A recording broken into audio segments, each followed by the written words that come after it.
Hi everyone! Welcome to my YouTube channel. And for today's vlog, ang i-share ko sa inyo is kung paano mag-laminate ng plywood. Step by step, papakita ko kung paano siya gawin. Tara!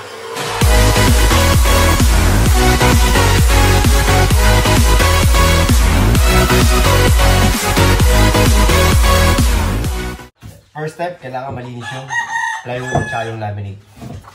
Walang dust, walang grease, walang oil, walang kahit ano para dumikit yung laminate. Then kapag malinis na, lalagyan natin ng contact band.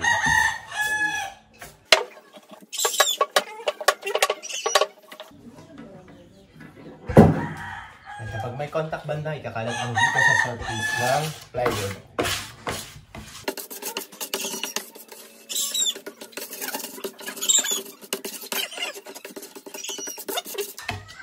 Dapat lahat ng edge is merong contact band.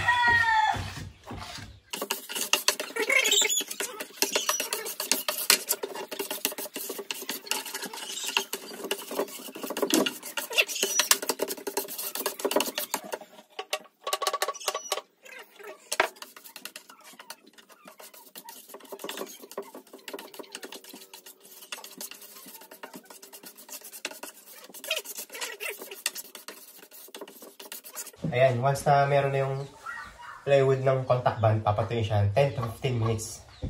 And then, while hinihintay siyang patuyuin, lalagyan ko na yung laminate ng contact band. Dahan, kasi nababasag ang laminate.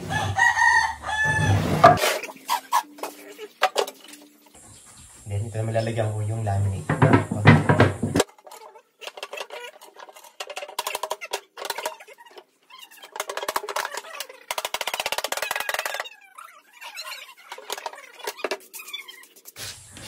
Yan, ikakalat lang din dito sa laminate yung contact band.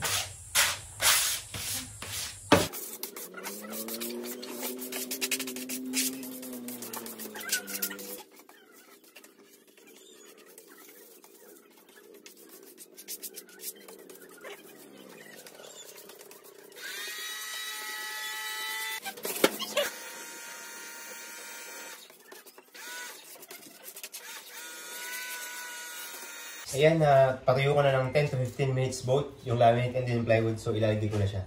And then paglalagay siya, kailangan ng spacer para hindi ka dumikit yung laminate. Papatungan lang siya ng ganito. Ratasan ng kahoy, pwede na. Then once nandiyan na, pwede siyang ilagay.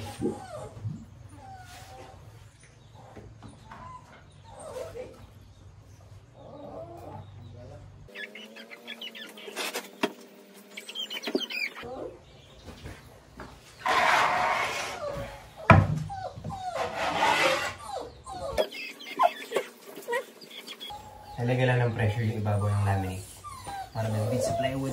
Ganito lang. So, kukuha ko ng basahan para linisin ko na rin at the same time. Pinipress doon ko sa papunta ng plywood yung laminate.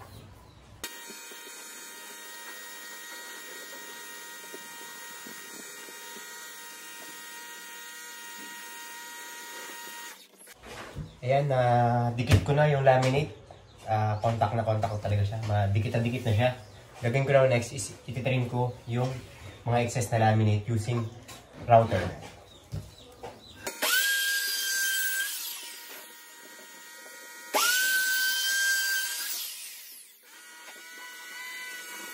Puntay na siya and then idikit ko siya ng maayos, so pwede ko na siyang gamitin.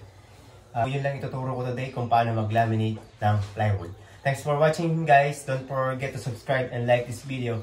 Bye-bye!